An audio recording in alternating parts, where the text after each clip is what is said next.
The following program is the work of the broadcast students at the British Columbia Institute of Technology. BCIT Magazine features news stories from around the Lower Mainland which were produced over the last week. Responsibility for the content of the show rests completely with the students and their instructors.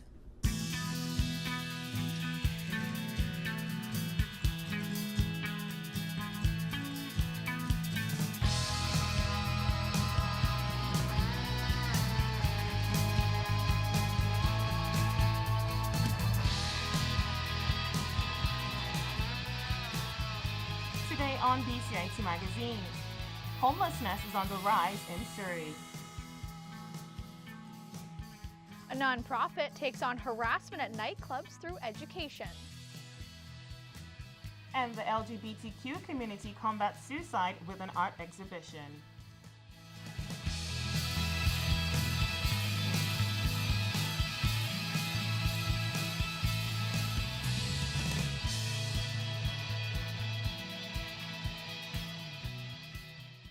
Hello and welcome to BCIT Magazine. I'm Robyn Crawford. And I'm Folake Adesugba. A new coroner's report has found a big increase in overdose deaths in Vancouver over February. The report says 102 people died of drug overdoses. While that is an increase from February 2016, the numbers are down from last month when 117 people died from overdoses. The coroner's service says 3/4 of the deaths were people between 19 and 49 years old, with the majority being men. The top 3 cities with the most deaths include Vancouver, Surrey, and Kelowna. A Surrey nonprofit says the number of homeless people in the city is on the rise. Francis Lee has the story. This isn't your typical scenic drive. Yet on 135A Street in Surrey, this is what some call home. The tri-annual Metro Vancouver homelessness count was conducted early this month. And although the results haven't been announced, Surrey homelessness is predicted to be on the rise. Co-chair of the Surrey Homelessness and Housing Task Force, John Holgate, knows that over her 18 years of service, government can be slow to react. The spotlight is on the issue of the lack of affordable housing throughout the region. Homelessness isn't a downtown east side issue. It's a provincial and a federal issue. There are people who are homeless in every community across the country today for many different reasons. We're always playing catch up. It's like when something becomes an epidemic, like the fentanyl crisis or the carfentanil crisis, then we respond and lots of money gets put into it. But the problem here is I love City Council wants to do something better for the people. Surrey Councillor Vera LaFranc says that expensive housing paired with a stagnant wage is to blame. We need to increase the supply of affordable housing. We know that we need about 6,500 units of rental housing each year in Metro Vancouver, and yet we're only building 1,500 units. According to Councillor LaFranc and Holgate, homelessness needs to be addressed at all levels of government. And although there isn't any simple solution to this growing problem, the Metro Vancouver homelessness count can lead decisions in the right direction. Francis Lee in Surrey for BCIT Magazine.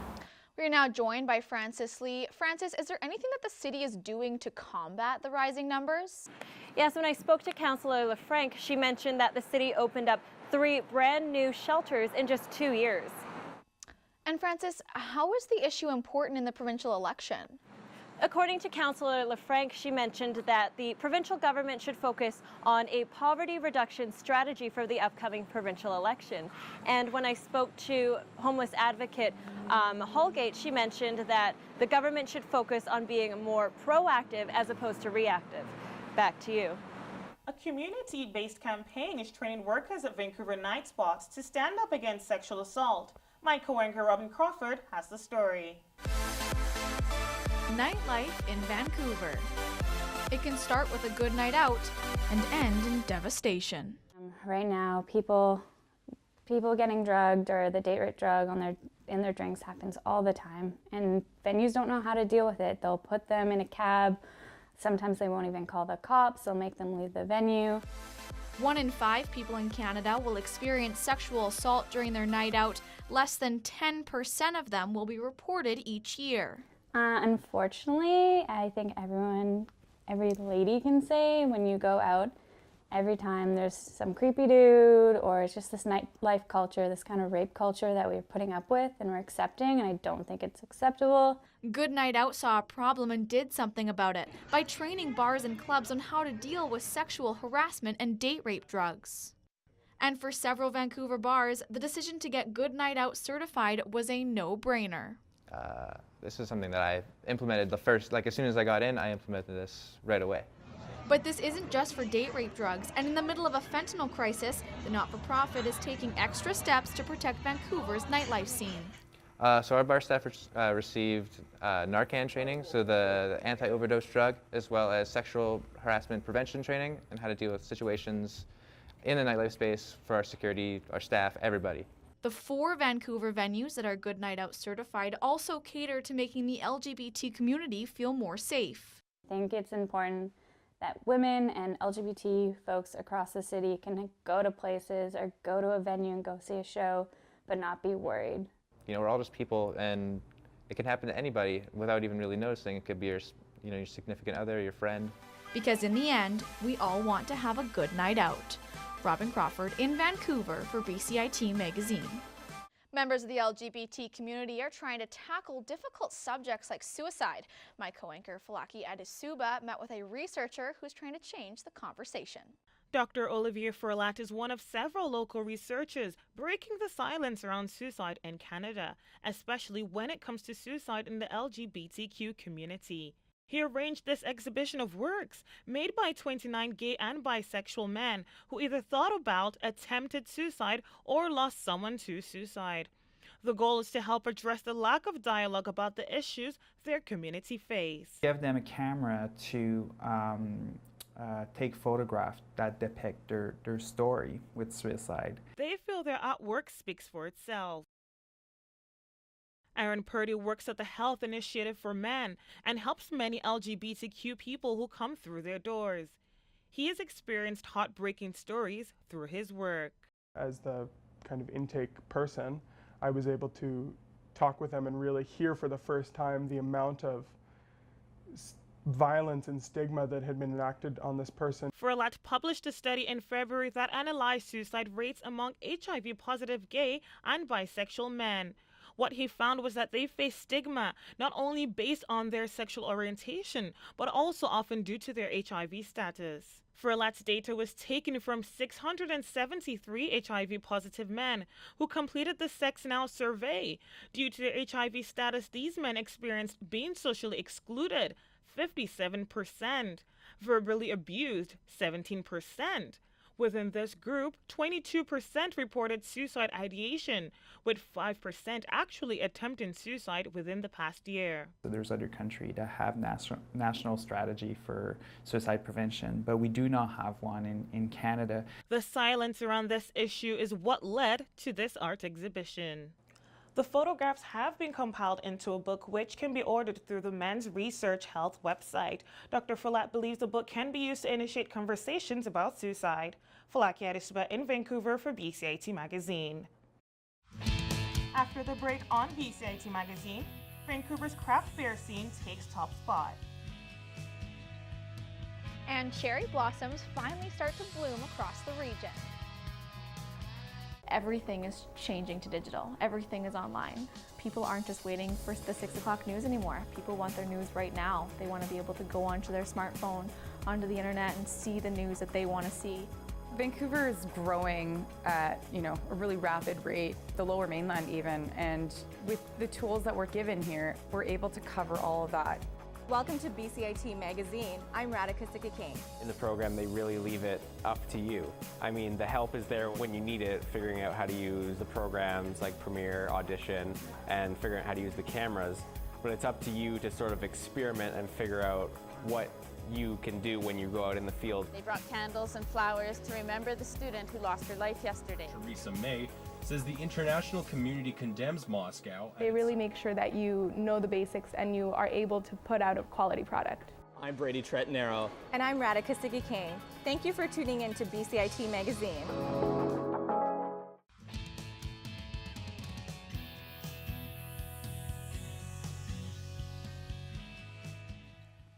According to Vogue magazine, Vancouver is the new global capital of craft beer. Our reporter Radhika Skikin explains how entrepreneurs are hopping on board. The number of craft breweries in Vancouver have tripled over the past 5 years. Adventurous entrepreneurs are brewing and serving beer in unique spaces throughout East Vancouver, including Faculty Brewing, located in what is known as Brewery Creek, was a former bike shop. So we're late in the game, but our growth has been so fast and in such a good way that we're just gonna go. It's kind of like we just started later on the race, but there we are. Like, you see our growth, and yeah, it's unprecedented. Vancouver is rivaling cities like Portland and Seattle, who have an established beer community. Vancouver having this great cosmopolitan diversity, it can really showcase that into a place. People are willing to experiment with different flavors and fusion of foods. So people are willing to take that risk as well with beers and coming a little bit more creative and crazy because a customer will be looking for that. Andina Brewery opened in early March after noticing the potential of growth. Here is variety. I don't think everybody or there's anybody out there that only goes to one brewery, right? People like to go and try this and try that, and actually it's becoming very popular to do the brewery crawl. The rise of tasting rooms is helping drive the industry and is attracting tourists to new parts of the city. Around 1,000 different varieties of beer can be found in East Vancouver, and more than 25 breweries and craft beer pubs call Vancouver home. I'm Radhika Skikin in Vancouver for BCIT Magazine. We are now joined by reporter Radhika Skikin. Radhika, what makes East Vancouver the mecca of craft beer? So in 2013, the city created new laws and rules for breweries to open up tasting rooms. So this kind of sparked an explosion of microbreweries in the Mount Pleasant, East Vancouver, and downtown peninsula. And this kind of cluster created a new community of microbreweries. Folake? And how will this affect the economy? So this industry is bringing a different type of economic growth to BC. These brewery owners are making a lot more money now with tasting rooms that they weren't before. So you see more people going into opening up their own microbreweries in East Vancouver. Back to you. Well, it might be one of the top spots to eat lunch here at BCIT, but you might need to wait a while before you can enjoy the view of Gishon Creek. The gazebo is getting renovated to update the aging structure. This is all part of the efforts to clean up BCIT's only creek. The gazebo has been wrapped in plastic in order to keep the water clean of any falling debris and allows crews to work in the rain. The cost of the gazebo restoration won't be known until the project is completed, but it is expected to be done the third week of March. Vancouver's Cherry Blossom Festival is a local tradition. As Johnny Smart reports, the unusual cold winter has delayed the festivities. This Vancouver SkyTrain station doesn't look like much right now, but in usual spring seasons, these trees draw large crowds. They're cherry blossom trees, and their buds are late. Burrard Station is usually one of the highlights of Vancouver's festival, but with our long and harsh winter, this area still looks quite bare. The founder and executive director of the festival says a number of events needed to be rescheduled. Oh, they're pretty smart. They're not coming out quite yet. Wow, everything, like right now, we should have the plums in full splendor. The months from October through March were the coldest on record, and Vancouver also saw unusually frequent snowfalls. All we need is some warmer weather, like around 12 to 15, and if we have consecutive days like that, it's a cumulative effect of the longer light hours and the warmth that brings out the cherry blossoms. Traveling out of the downtown core and into Stanley Park, one tree is showing signs of spring.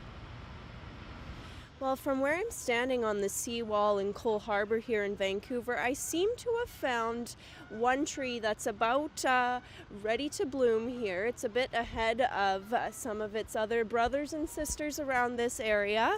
It's still not quite full, but we are seeing some of those beautiful pink blossoms. Despite the gray weather, people are still out enjoying the park.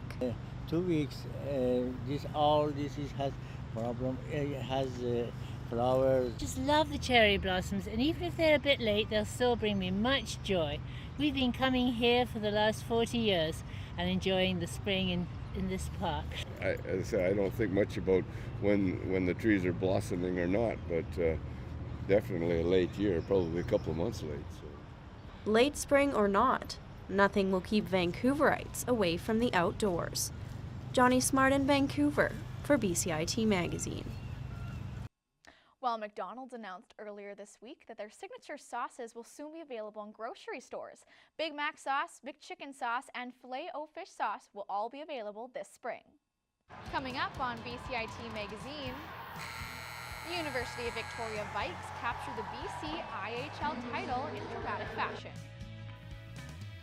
And the Coquitlam man receives the Provincial Medal of Good Citizenship.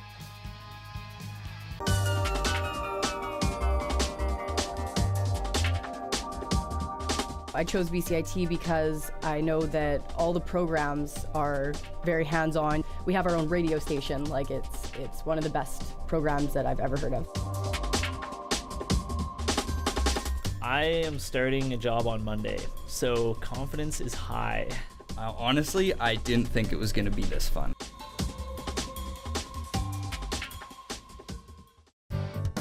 Standby graphics, ready camera one. If you want to experience the fast-paced world of news, today on BCIT Magazine, striking, make magic on a movie set, frame, and action, or bring your creative ideas to life, BCIT's hands-on training will get you started. BCIT Television and Video Production. Your possibilities start here. Spring is finally here, so grab your flashlight and a mug of hot chocolate and get ready for a night of exploration under the stars. Night Quest offers a chance for you and the whole family to learn about the lives of nocturnal creatures. Things get started at 7 p.m. One of the best parts of Hollywood is the fabulous fashion. Hollywood Haute Couture looks at iconic styles from across cinematic history. For more information, visit vif.org. And if you're looking for a laugh, comedian Mark Maron brings his The Two Real Tour to Vancouver. Tickets are available at ticketfly.com, and that's this week's community calendar. The University of Victoria's men's hockey team captured their 4th BCIHL title in 11 years. As Nick Arthur reports, it wasn't easy. For the first time in 5 years, the British Columbia Intercollegiate Hockey League has crowned a new champion. The Vikes squeaked into the playoffs as the number 4 seed and upset the 4-time defending Cup champions, Selkirk College. UVic would then meet Trinity Western University in the finals, and with the series tied 1 game apiece, it came down to the deciding Game 3. Former pro hockey player Patrick Holland scored his second of the night with just under 2 minutes remaining in the third to give his team the lead, but then, with 36 seconds remaining, heartache for veteran Sean Mueller and the Vikes. Heartbreaking. It went from our biggest low to our biggest high of the season. I was the one that I slid out and I missed the puck. It went through my legs and I was laying on the ice literally 30 seconds before I scored, just face to the ground. They tied it up and it was terrible. But then, the 5th-year Mueller silenced the home crowd when he netted the game-winning goal in the dying seconds of the game. Couldn't have written a better script myself. Couldn't have dreamed of anything better. To score the winning goal with 7 seconds left to win the championship, absolutely unbelievable. It's also the first championship for rookie Patrick Holland in his unique hockey career. There's a lot of surreal moments in hockey and team sports in general. It's such a good feeling winning with guys you've worked so hard for, or so hard with all season, especially Luciano and Sean Mueller, 2 fifth-year guys. So we wanted to really give them a good send-off, and winning a championship like that's probably the best thing we could have done. Having guys like that with so many rookies, it's just amazing to be able to work, with each other and have a goal. And we accomplished our goal this year. We won the BCIHL. A Cinderella story for the University of Victoria Vikes, who were counted out many times but never gave up. Nick Arthur in Langley for BCIT Magazine. Well, as this year's NHL season winds down, the Vancouver Canucks are sitting outside of a playoff spot. Brady Trentanero gives us a preview into this year's draft. The Vancouver Canucks are unlikely to qualify for the playoffs this year, which means they could get a high draft pick at the 2017 NHL entry draft in June. Vancouver is sitting near the bottom of the Western Conference standings, and if they continue to lose hockey games, they could end up with a top 5 selection. Nolan Patrick of the Brandon Wheat Kings appears to be the front runner for first overall this season. The well-rounded centerman missed significant time earlier in the year due to injury, but he's hit his stride with 20 goals in his last 33 games. Patrick plays a strong two-way game and would look great as Vancouver's top-line center. Bo Horvat appears to be the ideal second-line center, so if the Canucks drafted Patrick, that would take the pressure off Horvat and give the Canucks a dynamic 1-2 punch in the middle. Another possibility to go first overall is Nico Hischier of the Halifax Mooseheads. He's a smooth skating playmaking center with fantastic scoring ability. His relentless work ethic was on display at the World Juniors, and the Canucks could go with Hischier if they're looking for a hard-working center with a high skill set.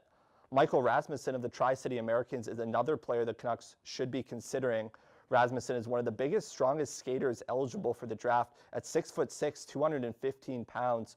So if Vancouver feels Jake Virtanen might not quite pan out, they may want to select a strong power forward who can complement future stars Bo Horvat and Brock Besser. If Vancouver is seeking an intelligent player, Gabriel Vilardi of the OHL Spitfires could fit the bill. He's very composed with the puck and uses his vision and playmaking ability to influence the game in all 3 zones. Vilardi is very mature for his age and has high hockey IQ, so the Canucks could select him if they're looking for smarts and a future leader. That was your sports comment. I'm Brady Trentonero. Former San Francisco 49ers quarterback Colin Kaepernick just donated $50,000 to the group Meals on Wheels. The group provides food for seniors in need and faced a large funding cut due to President Trump's proposed budget. When was the last time you built a blanket fort?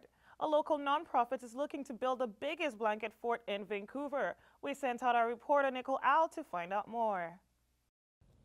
We're here at beautiful Canuck Place Children's Hospice, and I'm here with Elizabeth Moffat. She's the coordinator for digital communications with the organization, and she's here to tell me about a big project that they have coming up here. All right, so would you like to explain a little bit about what you have planned? Sure thing. So in May, we're launching our month-long Best Day Ever campaign, and the tent pole of that is going to be building a giant blanket fort in downtown Vancouver. Wow, so where did the idea come to build this giant blanket fort?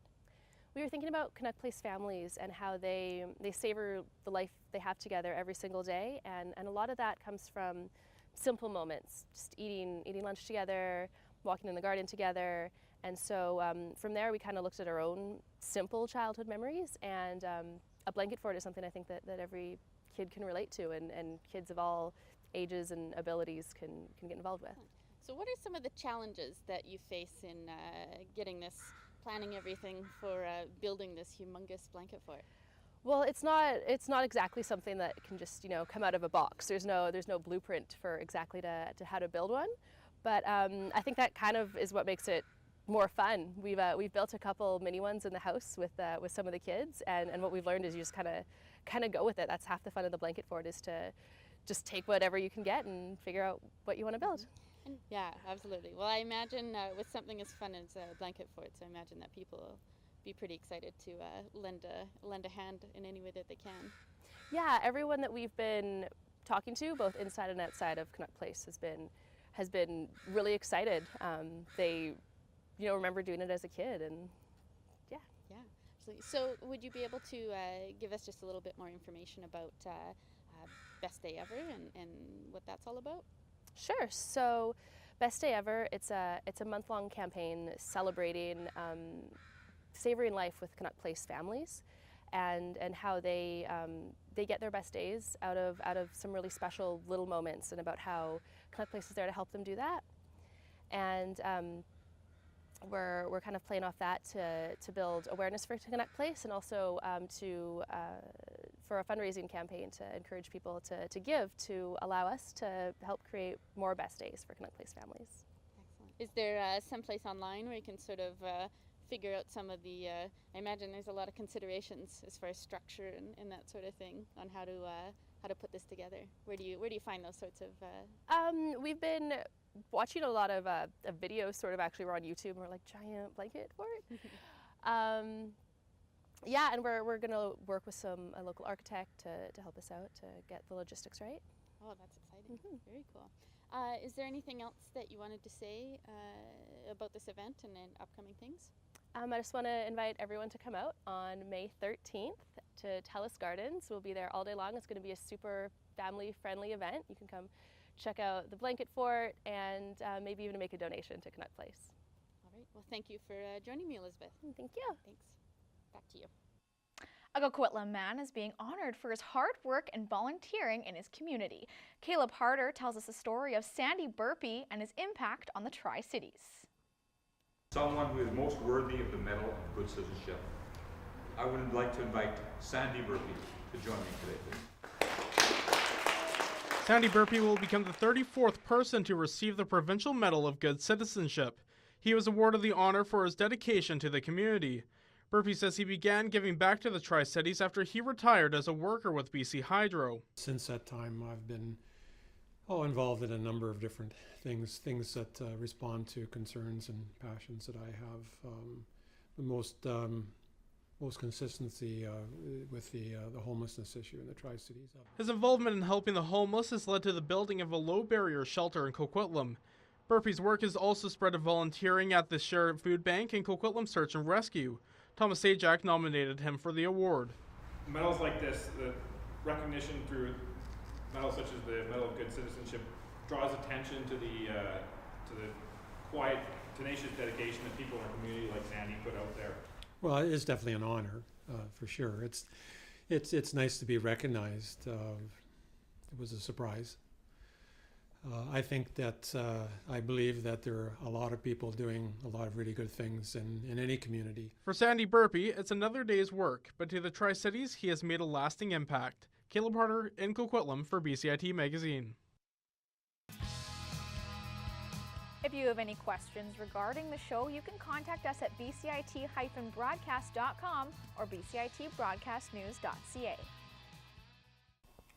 Thank you for watching BCIT Magazine. I'm Folake Adesugba.